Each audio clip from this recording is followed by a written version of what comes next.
Pada suatu hari di tahun 2013, di sebuah kota kecil di Rusia, hiduplah seorang pemuda berbakat bernama Vitalik Buterin. Vitalik sejak kecil sudah terpikat dengan dunia komputer dan matematika. Ketika remaja dia mulai terlibat dengan komunitas Bitcoin, dan dari situ minatnya pada teknologi blockchain makin mendalam. Meskipun Vitalik sangat terlibat dalam Bitcoin, dia mulai melihat keterbatasan yang ada pada Bitcoin. Bitcoin hanya berfungsi sebagai mata uang digital. Namun Vitalik berpikir bahwa blockchain bisa digunakan Untuk lebih dari sekedar ITU. Dia ingin menciptakan platform yang tidak hanya mengirim dan menerima uang, tetapi juga dapat mendukung aplikasi terdesentralisasi. Dengan ini dalam pikiran. Vitalik mulai menulis white paper untuk sebuah platform baru. Dia menyebutnya Ethereum. Ethereum dirancang untuk memanfaatkan teknologi blockchain untuk eksekusi kontrak pintar, sebuah perjanjian yang bisa secara otomatis diverifikasi dan ditegakkan tanpa perlu pihak ketiga. Setelah merampungkan white paper, Vitalik membagikannya dengan beberapa teman dan anggota komunitas kripto yang lain. Respon yang diterimanya sangat positif, dan beberapa di antara mereka, termasuk Gavin Wood dan Joseph Lubin, mengungkapkan keinginan untuk bergabung dan membantu mengembangkan Ethereum. Pada awal 2014, tim yang dibentuk Vitalik mulai bekerja pada pengembangan Ethereum. Mereka mengadakan penjualan Ether, token dari Ethereum, sebagai cara untuk membiayai pengembangan lebih lanjut. Penjualan ini sangat sukses dan mengumpulkan lebih dari 18 juta. Kemudian pada 30 Juli 2015, Ethereum akhirnya diluncurkan.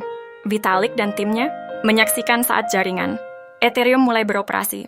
Ini adalah langkah besar dalam dunia blockchain, karena untuk pertama kalinya, platform ini memungkinkan orang untuk tidak hanya melakukan transaksi, tetapi juga menjalankan aplikasi terdesentralisasi. Salah satu fitur yang membuat Ethereum berbeda adalah kemampuan untuk membuat kontrak pintar. Kontrak pintar ini dapat digunakan untuk berbagai keperluan, dari pembuatan sistem, pemungutan suara digital, hingga pengelolaan logistik. Hal ini membuka berbagai kemungkinan baru dalam teknologi informasi. Ethereum juga memperkenalkan konsep ICO, Initial Coin Offering, yang menjadi metode populer bagi startup untuk mengumpulkan dana.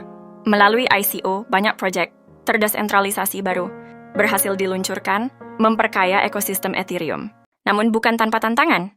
Pada tahun 2016, sebuah proyek yang dikenal sebagai DAO Decentralized, Autonomous Organization, yang dibangun di atas Ethereum, dihack. Hal ini menyebabkan kerugian jutaan dolar dalam Ether dan menciptakan perdebatan besar dalam komunitas. Debat ini akhirnya mengarah pada keputusan yang sulit, memutuskan apakah akan melakukan hard fork untuk mengembalikan dana yang hilang.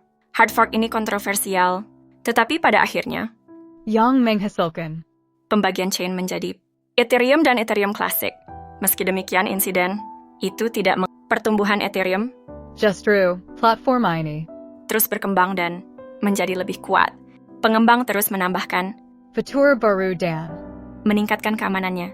hari ini Ethereum diakui Sebagai salah satu platform blockchain utama. Vitalik Buterin masih muda dan energik.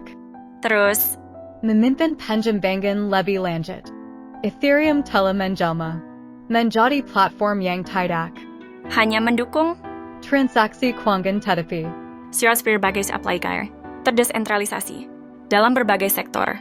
cerita Ethereum adalah Contoh dari bagaimana inovasi dan tekad dapat mengubah dunia dari impian seorang remaja di Rusia hingga menjadi teknologi yang mengubah cara kita melihat dan menggunakan blockchain. Ethereum telah melalui perjalanan yang luar biasa. kisah Ethereum masih jauh dari selesai dengan pengembangan Ethereum 2 Saudi Cakrawala yang bertujuan untuk meningkatkan scalabilitas. ada keberlanjutan platform. Masa depan terlihat cerah. Vitalik dan timnya terus bekerja keras untuk memastikan bahwa Ethereum tidak hanya memenuhi janjinya saat ini, tetapi juga terus berinovasi dan beradaptasi dengan kebutuhan masa depan.